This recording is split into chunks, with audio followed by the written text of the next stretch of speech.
inclusive and, oh gosh, inclusive and diverse photography and higher education, sorry. There's always those letters DEI, but sometimes it's IED, you know. Anyway, that document was produced by a committee. The idea came about from Marques, and we kind of ran with it and produced kind of a one-of-a-kind paper in our field. And if you haven't seen it yet or read it yet, it is readily available on our website, UPAA.org. You can download it, and we encourage you to read it and share it out as much as possible.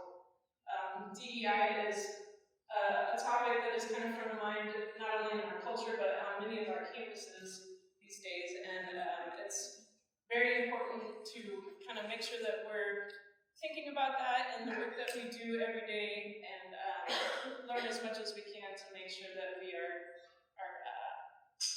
keeping everyone included and doing the right thing. Our panelists are also a diverse group of experts in this area, and we're so excited to have them. I think this conversation is going to kind of just organically happen, and we're a group that's very comfortable with each other, so I think the conversation is going to be really good and flow really well. So jump right in whenever you want to. I'm going to start by letting our panelists introduce themselves and tell you a little bit about who they are and what they do, and how they came to do this important work. Marques, go ahead and start if you would. Oh, one more thing, Marques, sorry. You can ask questions either live or through the SLIDO app. Is that what it's called? Yeah. There's a just use the QR code on the back of your badge to do that if you want to put a question there, but also shout it out if you need to. Sorry, Marques, go ahead. No problem. Everybody hear me?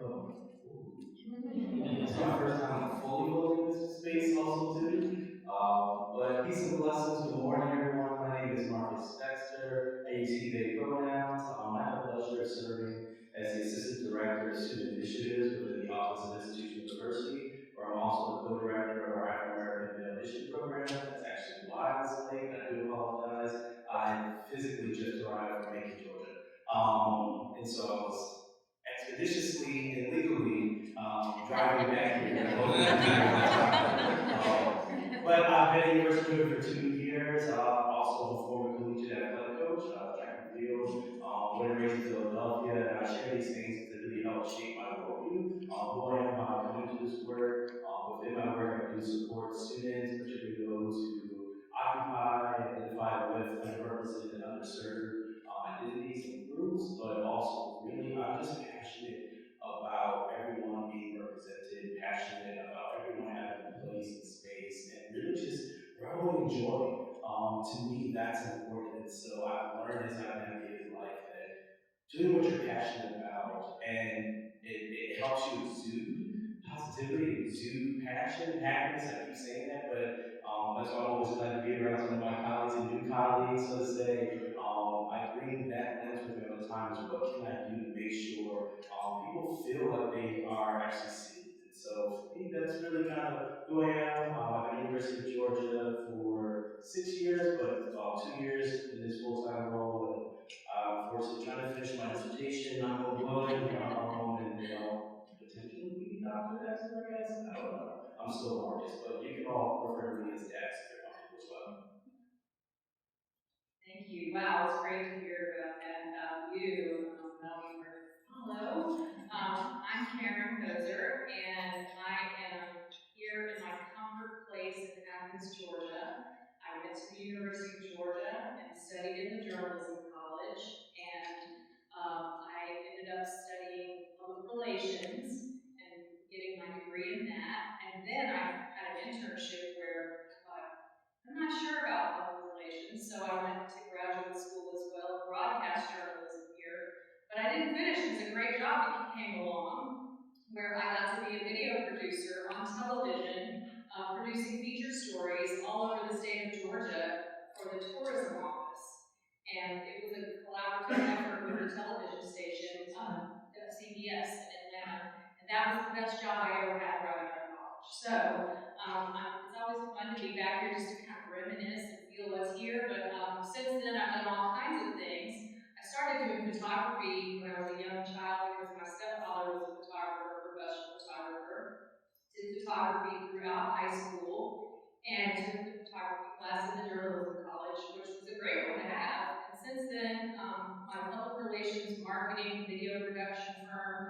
has used a lot of photography. We get our clients to try to let us do photography for them, and then I get to use that skill as well. So that's really great. Like Marques, I would say I've been a champion for the underserved, the underprivileged, the underseen for most of my life. That's because of the way different family members handle race relations and things like that, and me feeling sympathetic and empathetic. And so ever since, I guess the most seminal moment for me was when students at my public high school in Decatur, Georgia, this was before we had Martin Luther King Day, they asked our administration if they could have a Martin Luther King Day at our school. And our administration both said no. So they staged a sit-in around the entire school. They were on every hall of my school. And because I had a lot of Black friends, I was supportive of them. And it was on NBC National News. And so that's just one thing that just really struck me. I went to my room for 2 days and my mother was like, what was she doing? What's wrong with her? I'm sad. I can't believe that they didn't get what they needed and what they wanted. We needed to honor Dr. King. So I'm just really happy that is something we do now. And we do. This kind of panel is amazing to have. I said more than I should have, but anyway, I just wanted you to have that little bit of background. Hello. Okay, wow, another tough act to follow. Thank you. Good morning, everyone. My name is Sayre Weir. My pronouns are she, her, hers. I currently serve as the Assistant Director for International Student Life over at Memorial Hall, right over there. I've been at the University of Georgia for 2 years this summer.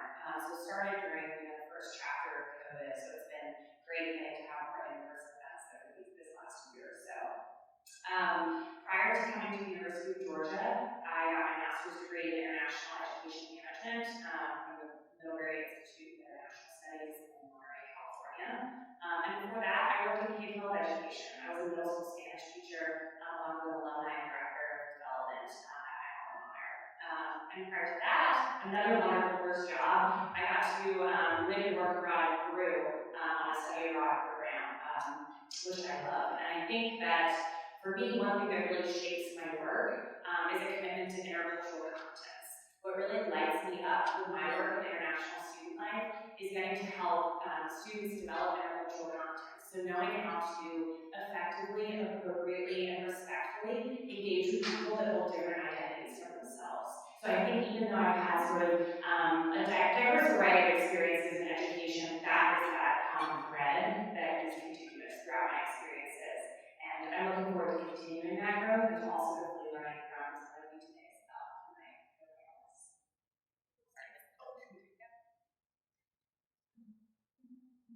Okay. I always have a lot of anxiety about microphones and turning them on. Hi, I'm Erin Benson. I serve as the director of the Disability Resource Center here at the University of Georgia. And I really didn't know what I was going to say in my introduction, but thanks to my lovely peers up here, an image just popped into my mind that I think really kind of is really reflective of where we've been and where we're going when it comes to disability representation. So the Disability Resource Center in the 80s was located in the Holmes Hunter building on campus, on North Campus. Is anyone familiar with that building? I've seen some heads nod. Yay, wonderful. So there's some wonderful renovations going on right now that are really going to improve that accessibility. But you can't get from the entrance to the other floors. And the first disability office on campus was on the second floor. So if a student who used a wheelchair wanted to engage, we would have to find a different location. Now, I was in diapers back then, but I was also in Athens, so I could have tried to access that building. But the director, she took a day off, and there were students on campus who were in wheelchairs, got out and started crawling up the stairs.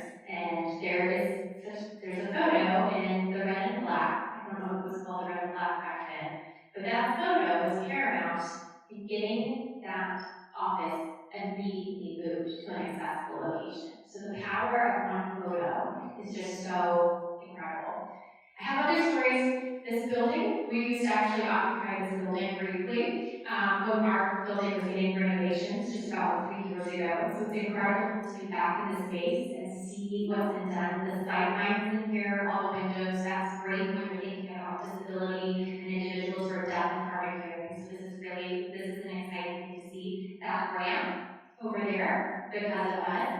The topography here has changed dramatically since we were here, and so I was so excited. My heart swelled as I was coming in, seeing the new ramps and how flat the entrance was. When we were over here, they had to build a wooden ramp over the weekend to get us moved in because we weren't going to be able to physically occupy the space until we had that set up. So there's so many different touch points. I'm just giving you just kind of a little taste of what we're looking at when we're looking at sort of that physical space. But I'm really excited to talk today too about non-apparent disabilities and how do we take what we would describe as the invisible and create these spaces and these images that really show that we're an inclusive and welcoming environment and that we practice what we preach. I'm also working on my dissertation. Maybe someday I'll be Dr. Benson, I don't know. All of my degrees are here from UGA, so I've got lots of fun stories, but I'll definitely make sure to keep them a little bit broad so we can kind of go beyond the arches, if you will. Thank you all for those great introductions. I'm gonna kind of skip in my lineup here because of some things that Erin just shared. Can you all speak a little bit more to of that idea of representing diversity and inclusion beyond skin color? I think a lot of times when people hear DEI, their mind directly goes to people of color, but there's so much more to diversity, equity, and inclusion than skin color. Could you all kind of speak on that a little bit more? I'll do it. I'm glad to hear that that's a focus of this as well. I did teach college for a year recently, and it was something that I thought was a big deficit of the college, which was a part of the system of 5 colleges, was more of a community college. So they really didn't have that many student photography needs there, or they didn't choose to. But we definitely had students that were LGBTQ, and we had students who were disabled, we had students that were DACA, and so to me, those are just as important. You know, you can't tell, what might be different about them from how they look, then those things are some of my short list. And I would just say that it's very, very important when you are a photographer for your college that you do include those kind of students. And sometimes one of the things I wrote down in my notes here for today is that you may not be able to make it happen with a photograph. Of course, you can for someone who maybe who's in a wheelchair, or someone who has tattoos that share what they're interested in, what they're about, their gender identity, that kind of thing. But I would suggest that, Lynn and I talked about briefly, that writing is important to the people who work for the colleges as well. Maybe not you as a photographer, but maybe so, that you get the student to write something down for you about themselves, give you a little mini bio that you can then take back to the people who are going to put that photo in print, whether it's on a website, in a magazine for your college, whatever it is. What do they love about the campus? How do they feel included or not included? Let's cut to the chase and make it real. That's going to make it better for those students who do not feel seen or heard.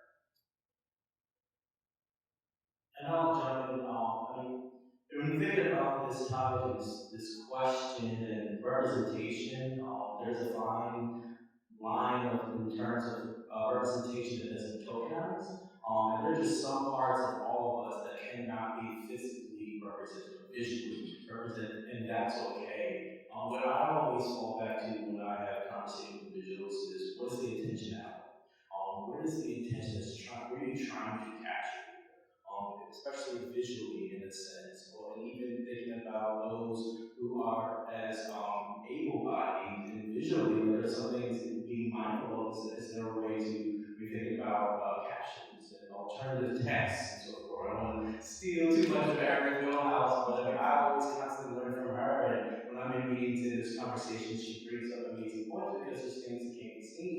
But also think about students who are not nationalized or domestic students who aren't from certain countries that you're physically in from, may not be from the US, there are aspects of their identities that may not be known. But also at the same time, if they are wearing cultural apparel, being mindful that allowing them to wear what they choose to wear and represent them and so forth. So, in summary, just what is the intentionality behind it? Understanding you can't always visually show those things, but sticking to kind of like also what the share, like what do the students or the individuals in the image want to show of themselves that doesn't limit their fullness.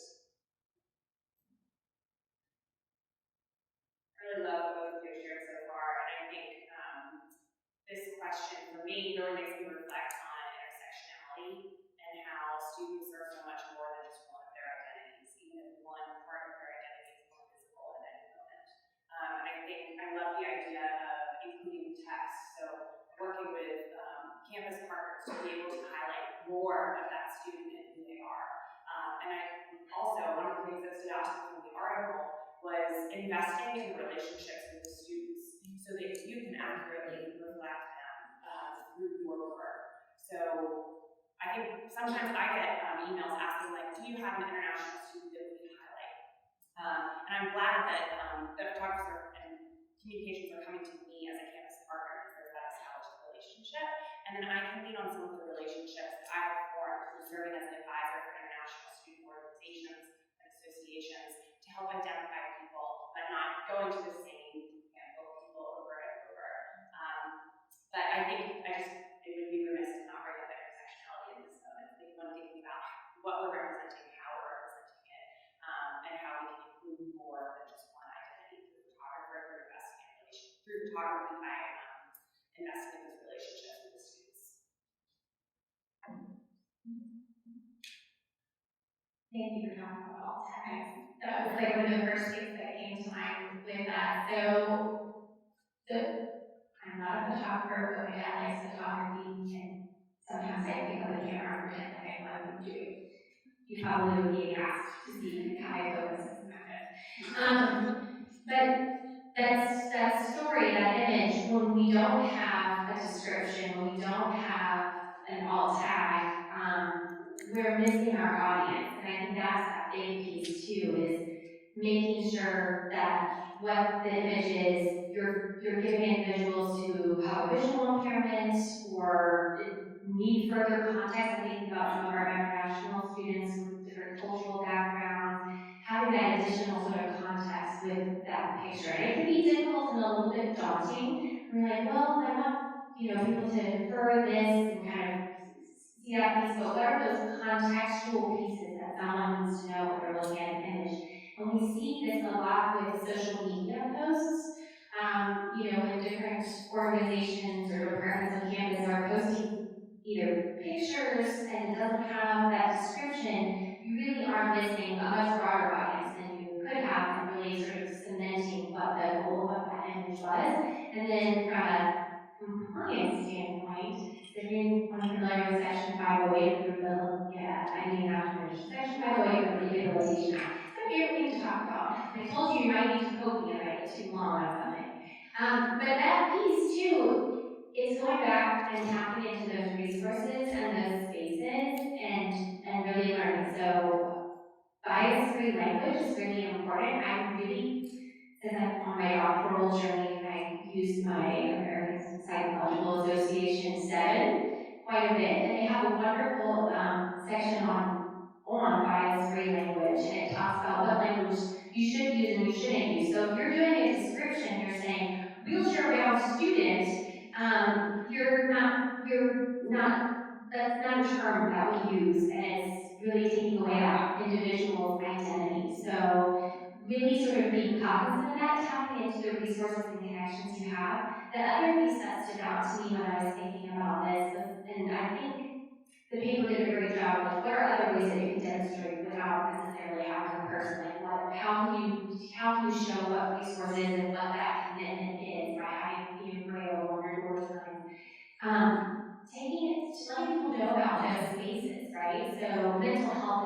huge topic. So how do we capture what your counseling center does on campus to let people know what are those, we're invested in you. We want to support the whole you while you're here. We have these resources. Let's go into Dex's space. Let's go on those adventures and really try to get to show what all is there and present. So that's where my mind's going with that. Thank you, Erin. I'm going to shift gears just a touch. This is something that you all each kind of touched on in a different way when you were speaking. Oftentimes, our marketing communications offices are well-intentioned with trying to represent in our publications for colleges and universities by forcing diversity a little bit. Can you speak to authenticity and the importance of that, and kind of making sure that we are kind of doing right by our campus community without forcing things too much?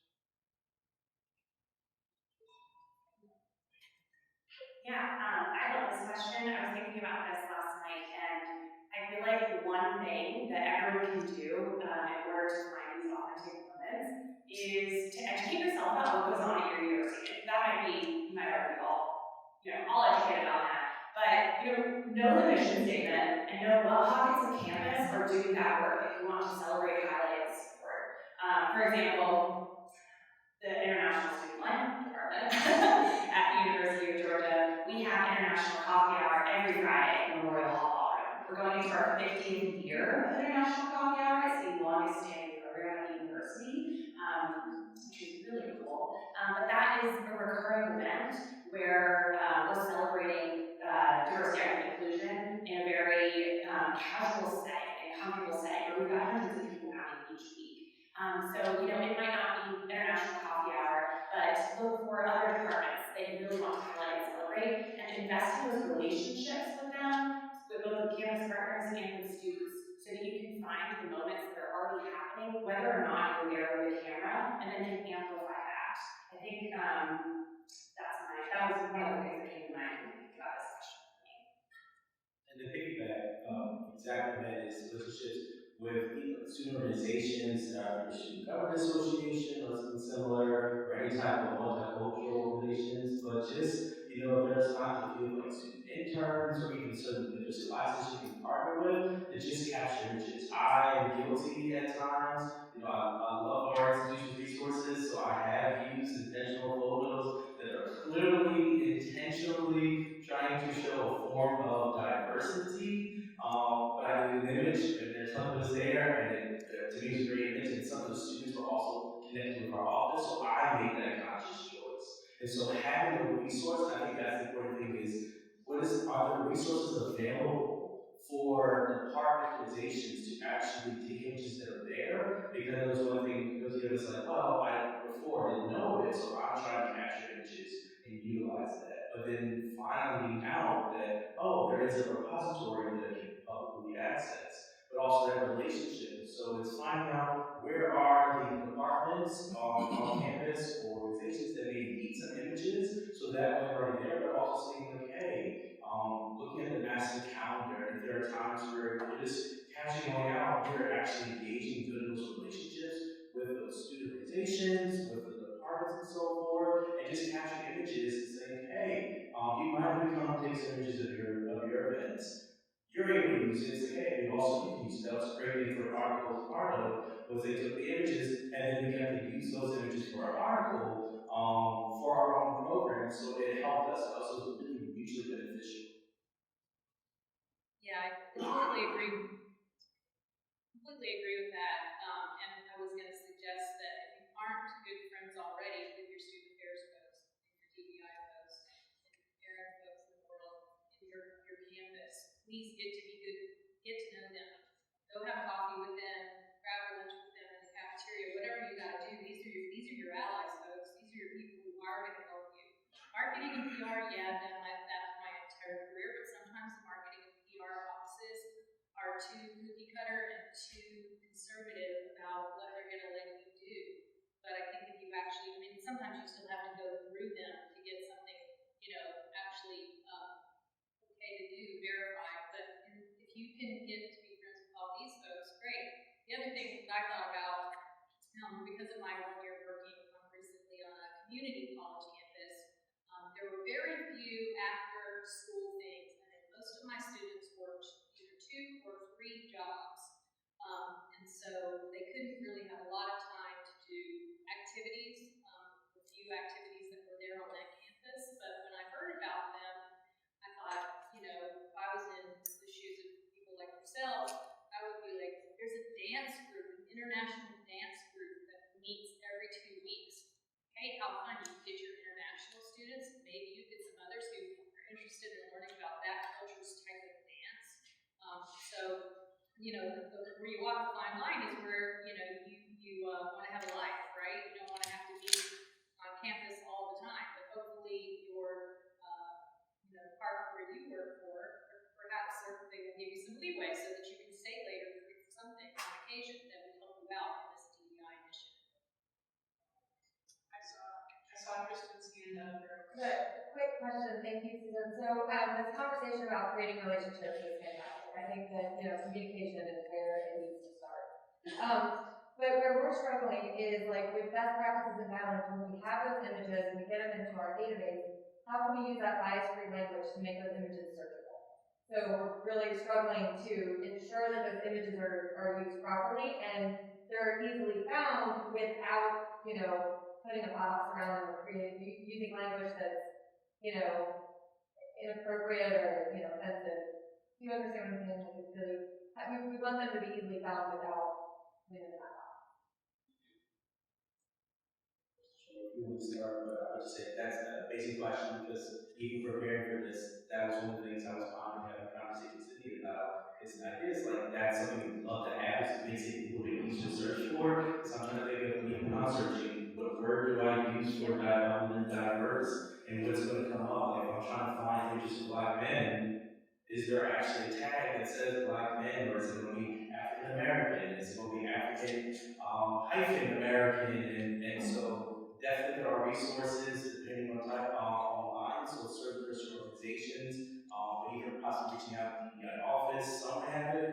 Depending on the institution, they may not actually have that. But I think if there are certain national organizations, and you definitely chat offline or email later about some recommendations where they have a repository of racial equity tools. It's an amazing website and resource that has everything from fundamental aspects of DEI to even action plans if you're personally passionate, but they have cultivate resources, and so I'm sure throughout that website is something, but also refer to my colleagues and those suggestions. Marques, there was a piece of that some of your colleagues was to be repeated. The website that you said. Racial equity tools, if it's not the word.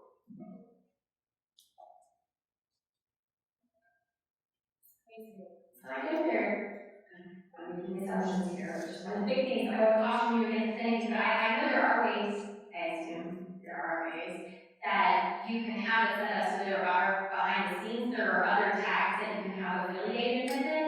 But the one thing, I don't know what your tone about this is, but the one thing that I would caution too is there's some words like where that's what pulls up, then we're giving credence to that word and giving that power. So if someone's searching a word that would be incredibly offensive, I wouldn't want my picture to be associated with that. That's the issue that we're Yeah. running into, right? Yeah. So no, that sounds really tough and challenging, and I don't have any specific feedback. Sorry. I don't know if this totally answers the question, but it came to mind.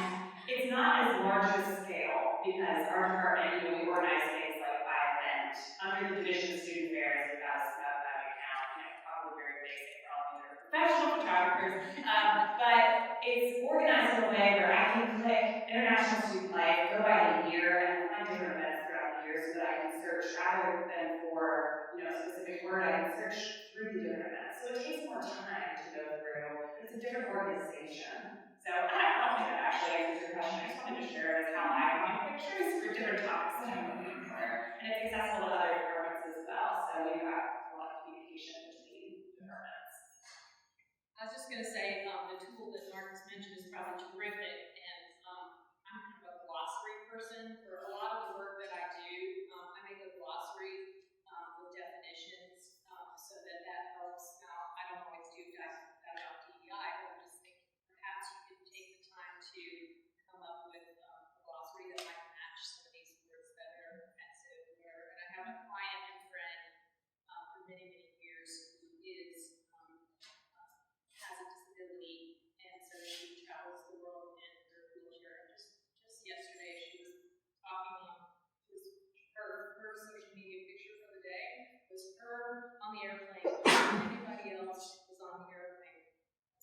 talking about how, that's how it is. You're the first on and the last off.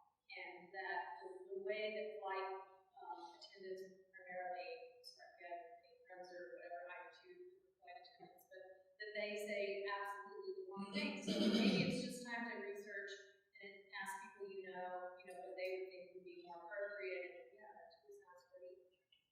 I just think just in closing, by default, one, utilize the various offices or individual campuses, allow them to give some guidance, and or if there's some sort of steering committee that can be used that's representative of faculty, staff, and students, so at least then it's some sort of institutionalized guidance and potentially be reviewed, and as things evolve, in terms of language and in terms of what's quote unquote appropriate to use, because unfortunately and unfortunately, it can change. We look at society where instead of saying black, it's historically underrepresented, when in different times and different bureaucracies, it's not appropriate, but it is. And so as that continues to evolve, if there's a certain committee or steering committee for that can be used, or they can be the resource to help guide that on a maybe biannual or annual basis as needed.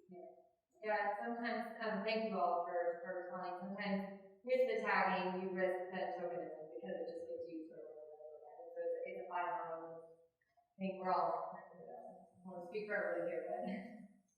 I have an idea for y'all in terms of how to get, student representation to a place where it's realistic, but it's different from using the same students over and over and over. My daughter went to a small liberal arts college in the Northeast, and I remember looking at the website and seeing the same students too much. Thankfully, they did take care of that over time. But one of the things that you can do is provide incentives to the students. Now, this is something you've got to get permission from your department head, but having a headshot day, for example, like if you had this gorgeous space right here, you were the photographer from Athens, from UGA here in the conference. Right. So you've got many beautiful spaces. So if you're trying to diversify who is in the photographs that you might use, then look for permission to have like a headshot day. And that's just a quick one. I'm not talking about anything too challenging, but they allow you to use their photograph for whatever it is that you need. We'll give them something back in return. You could also potentially give them like $5 gift card to Starbucks, something like that. Just something that would appeal to students, and that way you might be able to diversify better. And it's got to be spread pretty widely by your campus PR and social media folks, but maybe students will help with that too. Many of our campuses, unfortunately, are just not populated with diversity. Depending on the location or the type of institution, it could be a large percentage of Asian folks, but they have good intentions and want to, of course, be welcoming and diversify. What ways can you think of that marketing communications offices can show that without creating a false narrative? Obviously, we don't want to show diversity and make people think, oh, it's there, and then get there and have them in a sea of people that are not like them. So, one thing that stood out to me from the paper specific to this is really talking about what is the university doing, what is that institution's commitment to increasing that. So what are they currently doing? I think one of the examples that was in there was what speakers and opportunities are they bringing to the campus to show their commitment. Going back to spaces, what are those spaces like that are there to really increase that commitment? So basically saying, hey, you're not here. We want you to have a seat. We want you to have a seat at that table. We recognize that we're missing an important piece of fabric for our learning computer community environment. We would like you to be a part of our community. So that is what really kind of stood out to me from that. I definitely think that from my office as we're trying to get ourselves out there more. I would love for someone to come over and say, hey, we really want to highlight what you do at this center. I would love to open my doors to that and really tap into the students that I have that want to share their story. And so I think that's the big piece is also just, we have a secret hero program. We have students that they want to advocate for accessibility. They want to share their experience as a student with a disability or as a disabled student on campus. And so tapping into those pieces, I think, is really smart and also recognizing, yeah, we have work to do. We're going to do this. But one of the things I thought that I'll have out later is we actually did a photo voice project with our students a couple years ago, and we're continuing to build upon it. And you know, it's not rainbows and sunshine the whole time. Our students experience a lot of different barriers on campus. Some things that we have some control over, some things that we don't. So how do we embrace that and share that, but also with recognizing that we're working. Nothing's going to be perfect, but this is what we're striving for. This is what we want to bring onto campus, and we want you to be here with us. And definitely, as mentioned before, showing actual events is important. But being authentic, that is authentic. This is the event that's happened. These are the individuals in there. It's tough to stage, and I do have to shout out our photographers here. They always make me look good when I have a chance to do things. So I kind of use those headshots again for other things. So definitely appreciate the work that they do. But definitely, you want to show actual events. If you can prioritize that over any type of potential stage, that's always great. And one of the things I always bring up is I was fortunate enough to be part of the support team for our institution's diversity and inclusive access plan. And we got down towards the end, reviewing the actual plan, proposal, or document, and so forth that's going through. I asked them, well, what's not in and so forth. And I'm looking, and what I realized is there was so much focus on visual identity in terms of race and gender, so forth, that there was nothing on anyone who may not be as able-bodied as others. And my response was, why are we only showing able-bodied individuals? And I was like, I know we have other images. I was like, I was fortunate to be part of one for our college, where I was with one of our ASL professors. So I'm like, there are images out there. We've got to be mindful. And sometimes I think it's not that people intentionally forget, but it happens. And so I think it's a potential important job of those who work in marketing communications broadly, just be cognizant of that, of what are the things that may not be seen, what may be missing, and just being okay to possibly mention that as appropriate. I mean, some environments, it may not be possible for you to do that, understandably. But if you have the ability to at least say something to intentionally affect change that way, I think that's important, because sometimes once you capture the images and upload it or provide it, whatever, there are other individuals making those decisions. And so there are opportunities for you to be part of any type of committee or initiative as a staff member. I definitely encourage you, if you're passionate to be involved in this work, to actually be part of that, because I think you all bring a different lens, a more critical lens. A lot of times individuals aren't looking as critically about what's present. They may be focused on the language and how someone's writing, but there are ways in which the visual aspect is missing. And I think you all think more intentionally complex that others that are faculty or administrators may not do that. So I think that's other opportunities that if you want to help affect change in time, remember just being in the room when there are opportunities to be in that room. Really good too, again. Thank you. One of the things I was going to mention, in addition to the list of things that are pretty typical when you think about DEI, race, gender identity, whether you are able-bodied, things that are obvious, sometimes not always. There are things that aren't as obvious that include thought, how people think. So how do you represent that in a photograph? And so think about that. I'll get back to that in a second. Another thing is whether they may be a scholarship student. Scholarship students do get a lot of play, typically in the magazine for UPAA and the honors program here. And so those students are usually pretty happy to talk about the scholarship that they won, and their families are happy that that's in there. But show them doing something active that represents what they got from the scholarship, what they do with it. Another thing is maybe first generation college students. Again, that may not make them look any differently, or they may look differently, but you know, for the most part, that is something that most families and most students in colleges are pretty proud of, to let people know about those first generation students. So, you know, again, that text goes back to the text that we talked about, that perhaps they could talk about how important it is to themselves and their family that they are a first generation.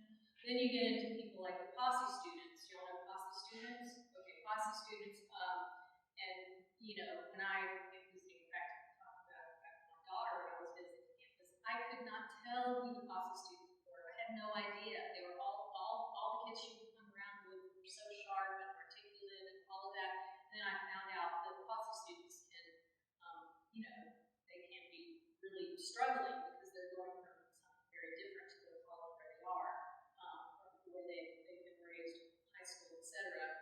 And they come into, especially if it's a liberal arts or public university like this one with so much acclaim, it might be overwhelming. So perhaps posse students that can be also interviewed at the same time you're doing the photograph to talk about what it means to them. Yes, sir.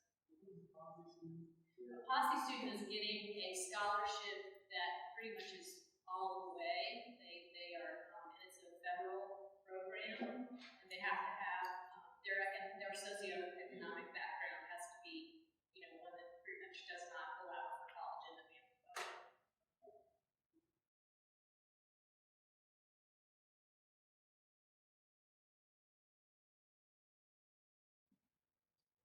I'll start. You know, I probably know exactly what I would be kind to those here as well. The first thing came to mind was Beyonce saying, "Quit that job." I guess that was possible, or probable, or always the best advice. But you know what? When the Queen Bee says something, sometimes you have to listen. But in all seriousness, in a sense, yes, you always have to be cognizant of the environment that you're in. And so, if there are ways in which you can include without it being overtly shown and known that it's exactly this, I think that's an opportunity. There are ways in which you can, what I mean by that is, if the LGBT Pride or whatever center is having an event outside of their actual space, that's an opportunity because then in a way you're including those individuals, but it's really tough because there are those others and other individuals making the choice of what images are being there. I think what's important is if there are ways in which those individuals are feeling seen by because they're in the image. I think at a very foundational level, that intentionality of making sure that they are physically seen in some shape or form. I mean, they have a choice of whether or not they're letting others in. I think that is one potential opportunity, but it is difficult navigating institutions where the climate may be against people showing up as their full selves. And so you as a professional individual have to take care of yourself always first in the sense of what your individual code of ethics and your moral compass is, and make sense that way, but there are ways in which you can at least ensure or provide opportunities for individuals who are marginalized or exist within a marginalized society to be visually seen. That's a start. Thank you for asking the question and for sharing that experience with us. I feel like that's a very, very difficult question.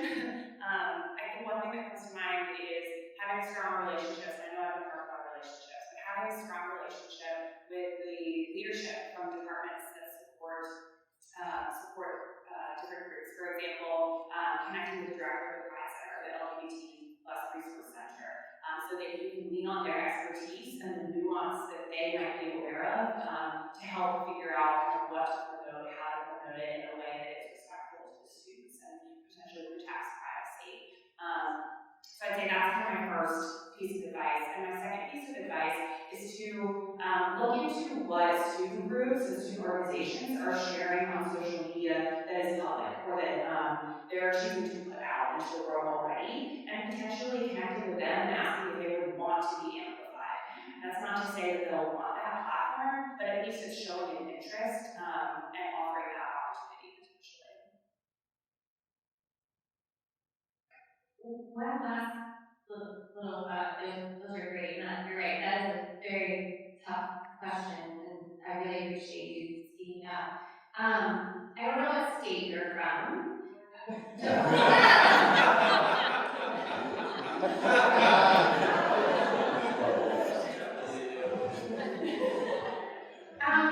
Tap into some of the other institutions, and I'm leading our Chrysler search right now. That's where I'm running to right after this, but maybe it's not at your own institution, but tap into those connections at other places and kind of hear where that's going, and then I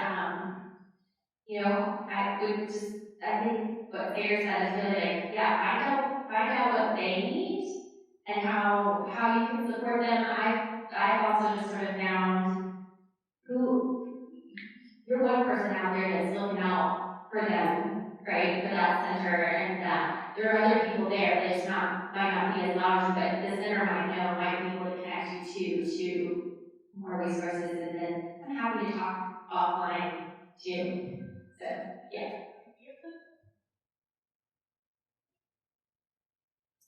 I think we received a few questions through the app, so I'm going to turn the mic over to Nick. We have one question, which is how can photographers address DEIs before the panel actually spoke? And specifically, what works to include BIPOC students and not make them feel they are part of an advertising for the college?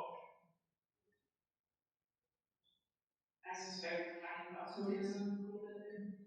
Yeah. It's a thin line because there's times where if it's an opportunity to be seen, then that's also great. But it's just more of how, and I think it's inviting. It's always great when campus partners are asked, but I think there's also an opportunity. I think one of my colleagues or several said before, reach directly out to diverse student groups, because typically, I mean, I know someone reaches out to me for students. There's probably a short list that I know, and I'm trying to think of others, but some students always come to mind that there may be other student orgs or other departments, and so diversify who you're asking, and just ask who, or just invite a group of students or walk around campus. I love the images that photographers take just around campus. I don't want to say randomly, I think it really is intentionally, but there are oftentimes diverse students who are just in their natural state of being collegial with each other. That's a diverse photo. That they're just together. You didn't have to actually stage, so to say, or put together. And so I think if you have students, diverse students or groups, and your campus is like that, or there are places where they commonly meet, and within our campus there's a Tate Student Center, and our Black students typically meet called Tate Time, and they choose what it is, and they may alternate of days or times. I mean, if you're just physically present around here, you're probably going to see that. If there are certain events where there are diverse students coming to campus, technically they're not students yet, but if they are, great. But I think utilizing those opportunities where they're already in spaces on campus naturally, I think that always to me would be a great default. There's the danger of stereotyping, in addition to the dangers of tokenism. And by stereotyping, some examples of that are when, unfortunately, you only see imagery of Black students as athletes, which gives the impression that they can only be athletic, they can't be intellectual. On the flip side, seeing images of Asian folks being in labs and scientific settings and not out being playful or on a sports team. Can you talk a little bit more about the impressions that leaves on diverse populations when considering where they want to go for college?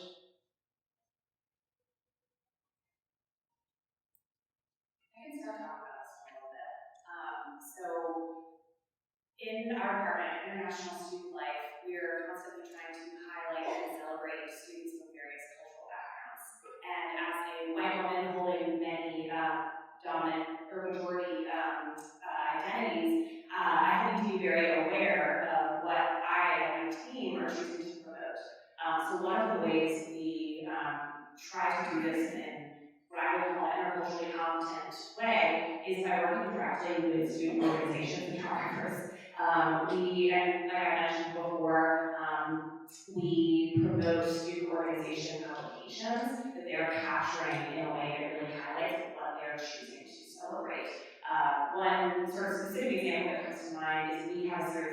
electrolytes that happen every spring, starting with the Night in Saigon, hosted by the Vietnamese Student Association in January, going all the way through the Indian Student Association's night in April. It's almost every other weekend that we've got cultural night programming. So we send both our departmental photographers and their student photographers there, and they work very closely together. And I think that open line of communication helps us to one, amplify what they're sharing, and two, make sure that we are being respectful in what we're choosing to promote as well.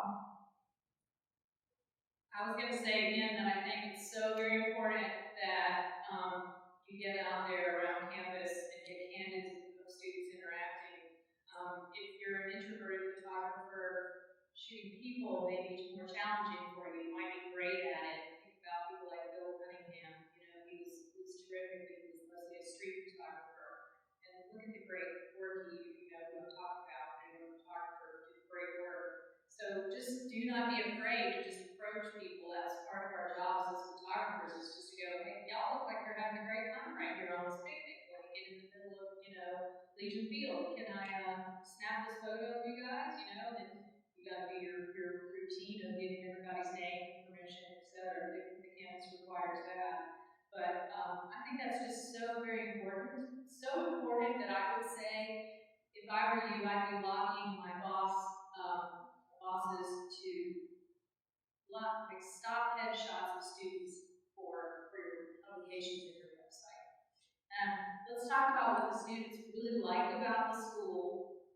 What do they really enjoy about being on campus here? Is it the dorm? Is it the dorm that's so cool and that they've got this great setup in their dorm room? Is it a club they belong to? Is it the library? Is it the running track? That's where those students need to be photographed, right?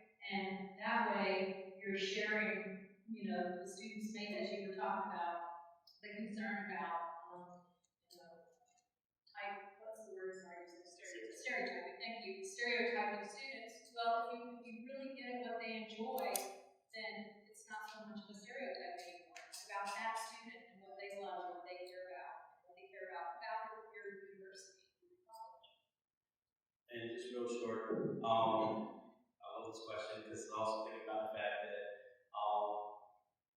it can be very tough trying to do all this, the intentionality, and in times being like, all right, well, I want to do this, but I want to do this, I want to do that. Because when you think about it, you may have to photograph an athlete, and the athlete is not a great student, doesn't care about school per se, is really focused on their athletics, but that's also part of their identity and what they care about. So in a sense, there's nothing wrong with shooting an athlete in their athletic setting because that's what they care about. So it goes back to, about getting to know an individual. Also, be careful too, because that person could also just leave, or you're just doing something, you're trying to show them to do more, and then they get arrested, or something involved in that, or there's what's called academic clustering. They may be in the major. It's one thing I kind of cringed about. One of our colleges had posted all their athletes who are part of the major. And I'm like, ooh, that's great, you're celebrating, but it's also dangerous because now you're showing over a dozen athletes all with the same major. That causes questions of why they're all in the same major of a large group of one particular team, even though they may all choose that and not been steered that way.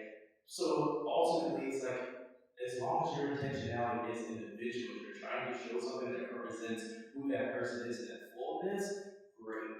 Just if you try to do too much, one is you can't fully. You can't, your intentions are great, you can't fully do everything. You're not going to be perfect. No one's perfect. I don't believe in perfectionism. And for those who are perfectionists, I'm so sorry. But again, it's just, you make an effort. You're trying to show a different light. You're also using your own creativity. I think that's also important. There's so many times in which we're trying to operate under so many different lenses and barriers that it stifles us as creators. And so don't lose that either. But just, again, try as you continuously educate yourself on these issues and what are best practices and opportunities. I think that's at least at the root what's important.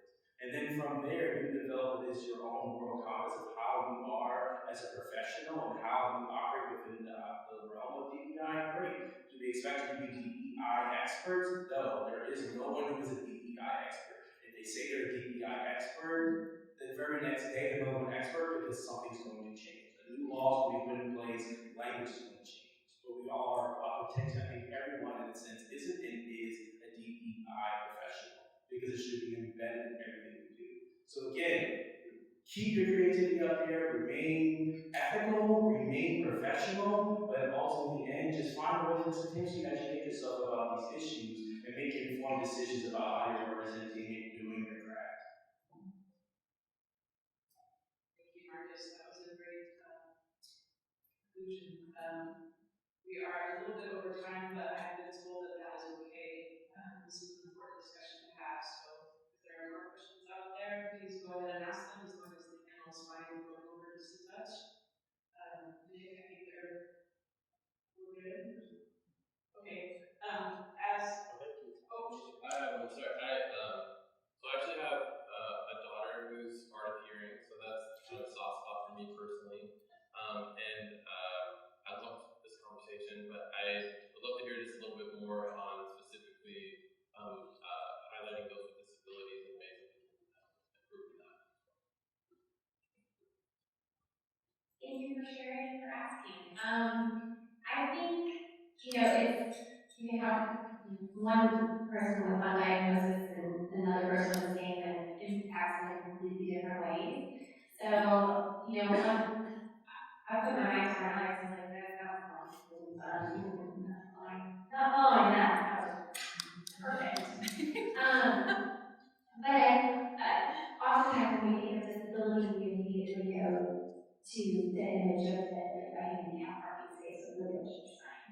And so what I was thinking about stereotyping more, we kind of just put ourselves in that one spot, and that's important. I mean, that access is important.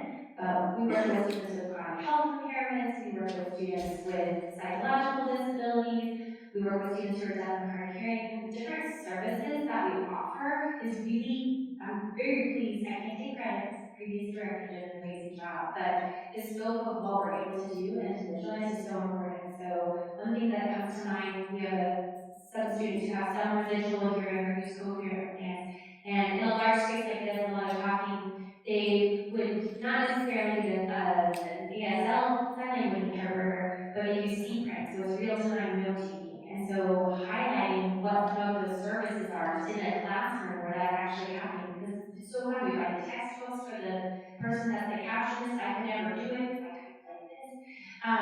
But I think trying to figure out what are we doing in that environment to create that inclusivity. So one of the pictures actually in our photo voice is from one of my favorite students. He's actually in pharmacy school. He didn't decide to go here, so I don't get to work with him anymore.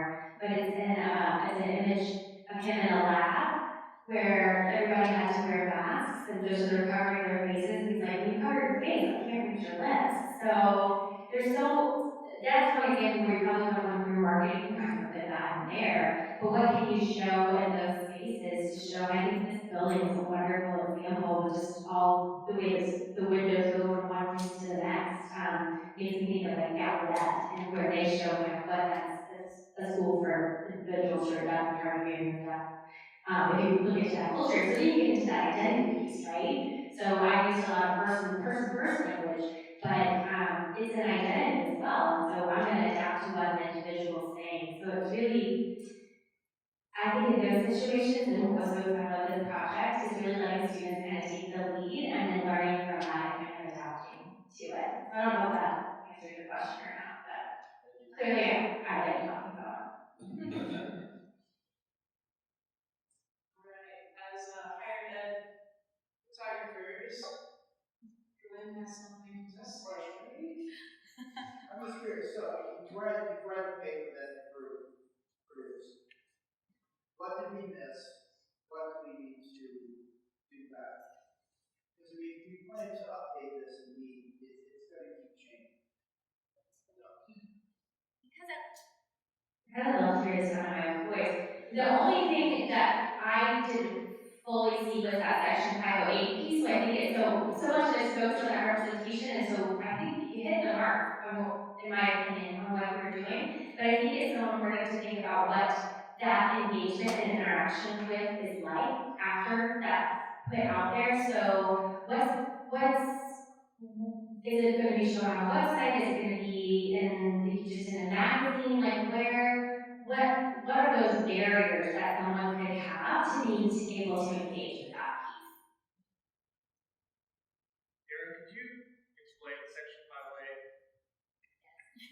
Yes, I can. It's about information communication technology. So it was really fun because it was actually started in the 1970s, and like they had no idea what they were setting up from an accessibility standpoint. So it's federal law. So any sort of public-facing website, most institutions, even if you're private, you're receiving some level of federal funding. So anytime we're posting videos and they don't have captions on them, not only are we missing our audience, right? I don't want to the compliance part is important, but we're really missing a large part of our audience when we don't have the captions on our videos. So if it's not captioned, it's not accessible. So not only someone who's deaf or hard of hearing is missing out on it, but really it's not in their primary language. That having that visual on that piece is so important. So same thing with pictures on a website. If someone uses a screen reader and they hover over that picture, it's just going to be, if it doesn't have an alt, just tag description like person sitting in a chair playing a video game, Legends Ultimate, the screen is bright. And if it doesn't have that, someone's not going to know what that is. So those are two of the lowest hanging fruits that I can think of from that piece. And as a federal law, does your admin get very anxious by not adhering to such a law?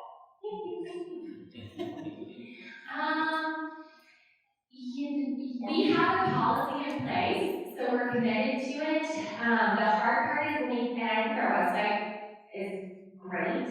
We've done a good job with doing more campaigns and educating from a social media standpoint, because I think especially during the height of the pandemic, we were sharing information so fast and putting things out there. It would be, oh, this is a cute little, it's words, but it's just an image, so people couldn't access it and they didn't know that that class was canceled the next day. We're like, okay, well, that's a big piece. People aren't able to access their information.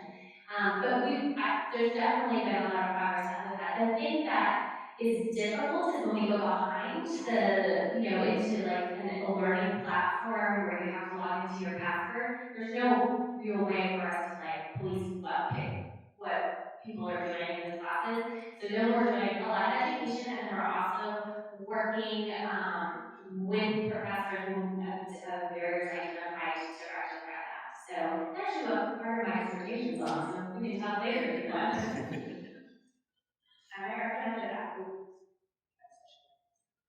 recommend adding an additional resources section. And I know that you mentioned this is maybe one of the first of its kind, but maybe you'll become someone else's additional resources eventually, which would be really cool too. And I think looking into the possibility of having it available in multiple languages for students and or professionals whose first language is not English. Super quick, I was just thinking that perhaps you could add a section about what you guys can do during orientation besides snap pictures of the new students. Perhaps you guys could talk for a few minutes about how you want to make sure you're representing everyone appropriately that goes to your college that's open to it. So perhaps consider yourselves influencers in a way, and that way you'll have an easier time doing that, because obviously your photos are going to be used in lots of places and social media for sure. So yeah, just exert a little bit of hey, we want to do this. I want to come speak at orientation briefly, and tell students how we hope they'll reach out to us and let us include them in everything that they're experiencing and finding good about the college and things that they want to tell them about our potential students. Our paper is an excellent resource for specific to what we do, but I'm sure as professionals in your field, you probably have some suggestions on some good resources just for DEI in general that would be helpful. Can you all share some of the resources that you look to, or books that have been especially valuable in DEI? Definitely. I have a love-hate relationship with books, especially trying to finish a dissertation. One of reason why I say it is because the best way I can probably say this is there are so many books, I mean, honestly. And so if you search out there, and like I've even searched, what are some, this as a topic, what are like the best EDI books, diversity books, every single website, every single resource, there's probably only 3 to 5, which are always probably going to be like New York Times bestsellers.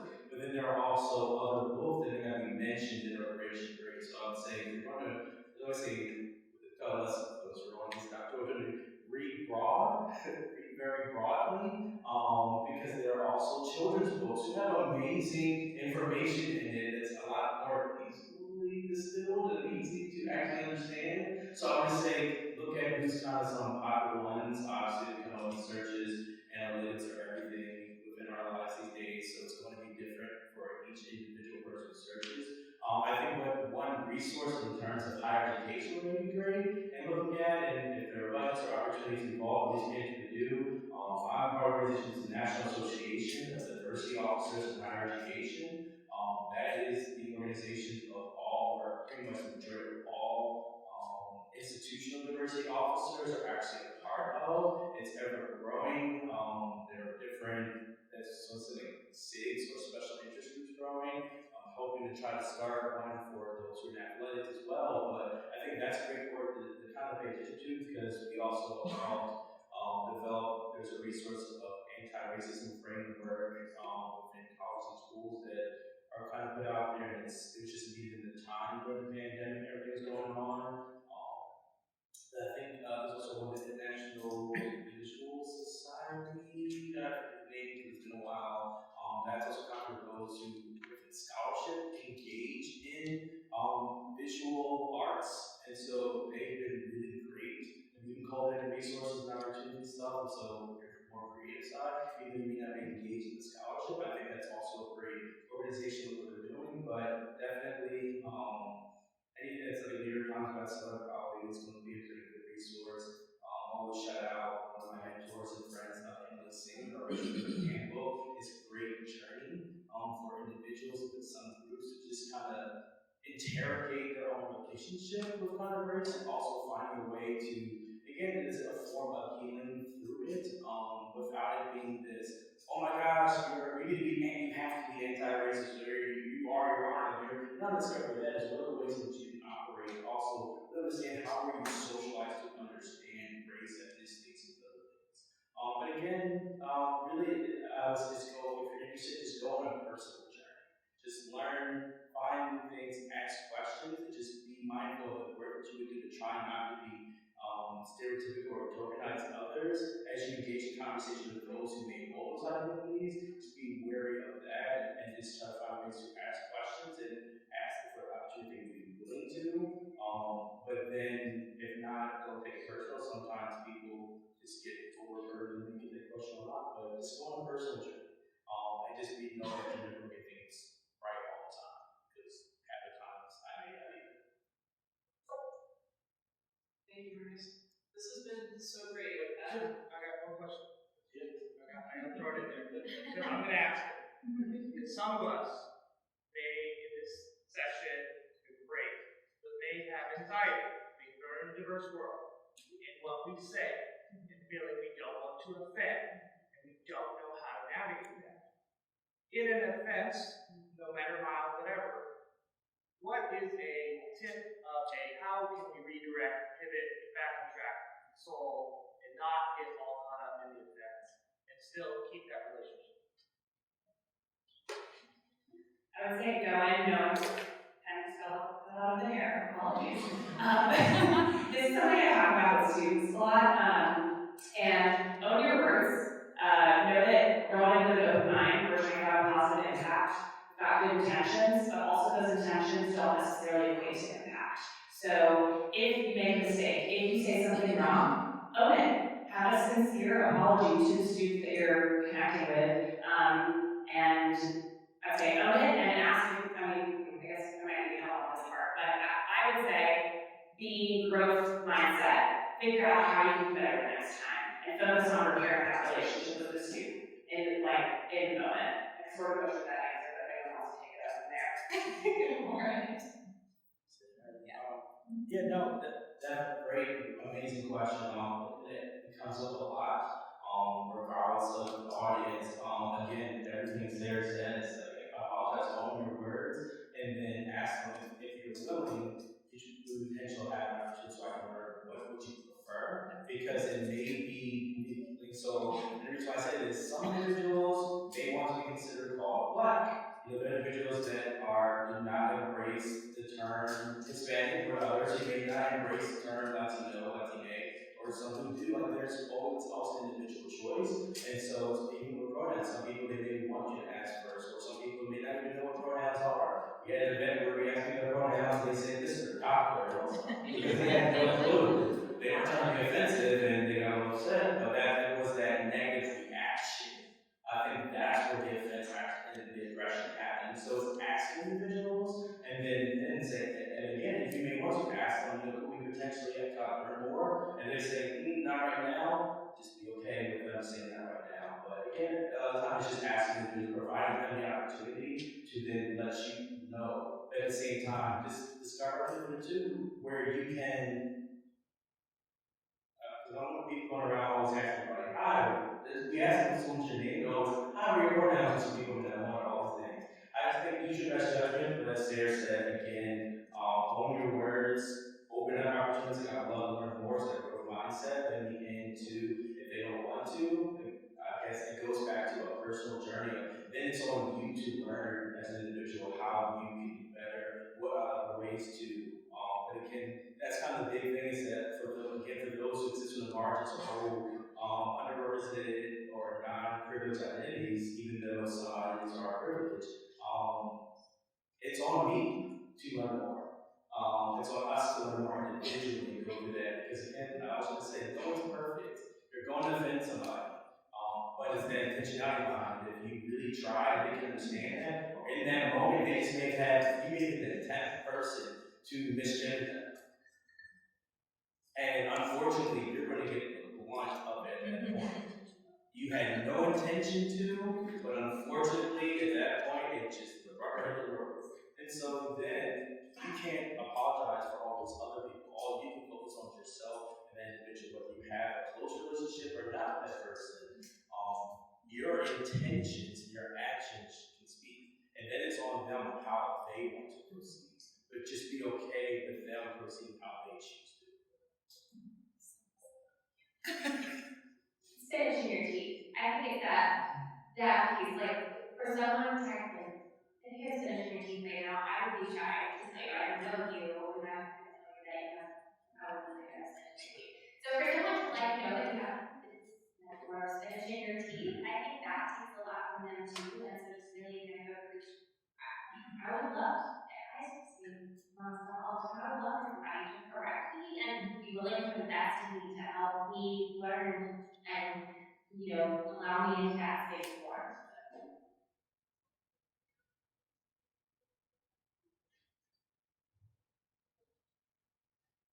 You always are wonderful. We appreciate you so much. Thank you for your time and for your thoughtful conversation and addressing us this morning. This is something a little different for us. We usually get caught up in our tech talk and our fear and our looking at pretty pictures, and this has been really important. So thank you again for being here and for spending time with us. You are welcome to hang out with us a little more. I'm sure there are people who would love to talk with you individually as well if you have the time. But we want to be respectful of your time and wrap up our session. Andy, do you have? We've got a few small gift packs for you guys. Thank you so much for coming.